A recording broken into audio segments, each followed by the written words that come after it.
So I was thinking about this earlier, and it's something I really wanted to talk to you about, Victor. Oh, yeah? I'm all ears. What's on your mind?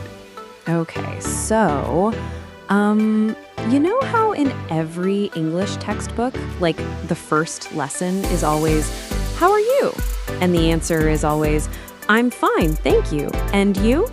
Yes. Oh, I know exactly what you're talking about. The classic phrase. Exactly.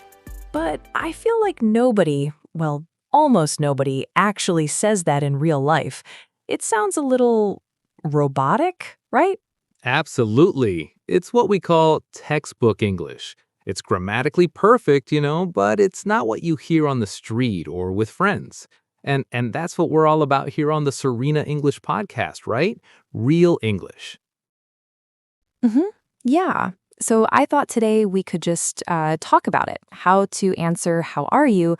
like a native speaker, naturally. I love this topic. It's so important for beginners because it's usually the very first thing you say to someone. Right. It sets the tone. Oh, and for everyone listening, if you want a short English conversation like this every day, make sure you subscribe. Definitely. Okay, so let's start with the basics. The most common positive answers. Yeah. Let's start with the happy stuff. What do people usually say when they are feeling, good? Okay, so the most common by far is just good or I'm good, thanks. Super simple, super natural. You will hear this everywhere. Right. I'm good. Simple. Exactly. A very close second is pretty good. That's another really common one. It's friendly, it's positive. You can say, pretty good, thanks. How about you? Oh, okay. So, what does pretty mean there? Like beautiful? That's a great question. No, in this case, pretty means quite or very. So pretty good just means quite good. It's just a little softer, maybe? That makes sense. And then one of my favorites is not bad. This one is so interesting because it uses a negative word, not, but the meaning is totally positive. It means things are good. Wow. Okay. That's a little confusing for a beginner. It can be, but just remember, if someone says, not bad, they're smiling. It's a good thing. It's very similar to another one, can't complain. Can't complain. I like that. It sounds very relaxed. It is. It gives a feeling of, life is good, nothing is wrong, so I can't complain. It's a wonderful, natural phrase. Okay, so we have good, pretty good, not bad, can't complain. But what if you're just, okay? Not good, not bad, just normal. Right, because some days are just like that. In that case, you can literally say, I'm okay, or I'm all right.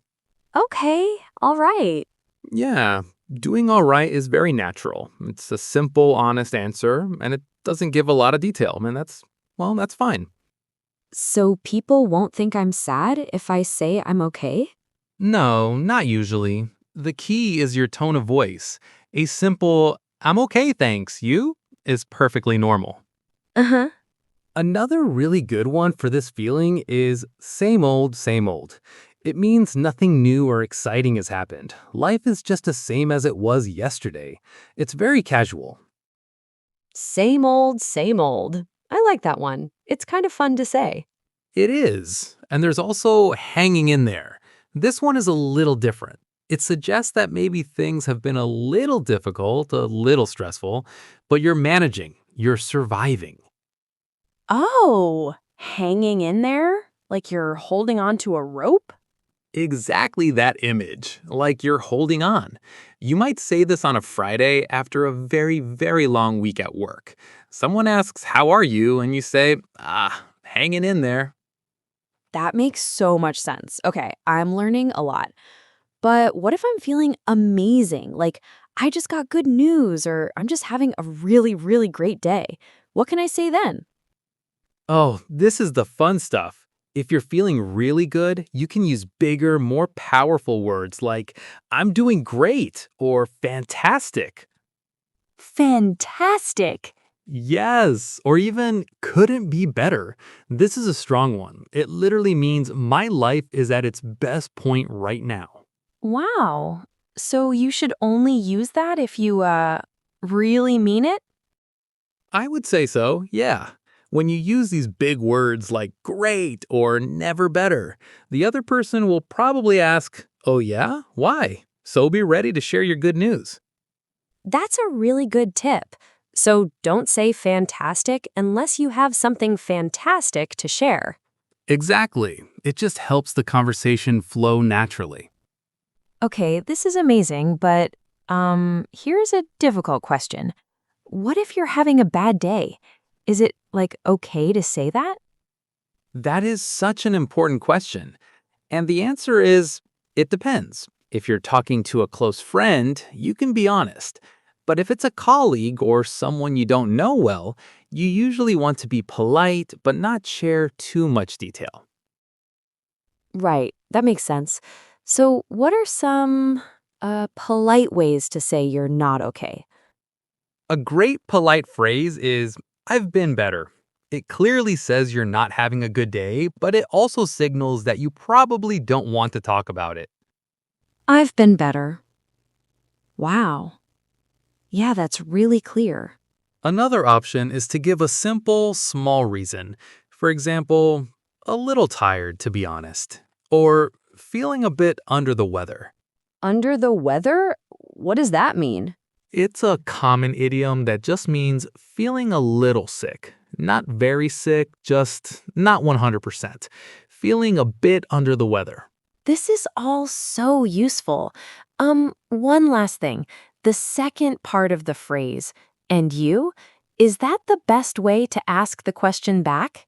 Good question. And you is perfectly fine, but to sound even more natural, you could say, how about you? That's probably the most common one. Pretty good, thanks. How about you? How about you? I like that. You can also say, and yourself. It's a little bit more formal, but still very friendly. And if it's super casual with a good friend, you can just say, you? Oh, just you? That's so simple. Not bad. You? Perfect. You sound like a native speaker already. It's all about making it a real conversation, not just a script. It's about connection. Wow, Victor, this was so useful. I feel like I have a whole new menu of options instead of just, I'm fine, thank you. I'm so glad. And the main thing to remember is to just choose the one that feels right for you in that moment. That's great advice. Be authentic, be yourself. Well, thank you so much for explaining all of this. And to our listeners, thank you for joining the Serena English Podcast today. It was my pleasure. We post a new episode every day, so subscribe and practice with us. See you next time. Bye, everyone.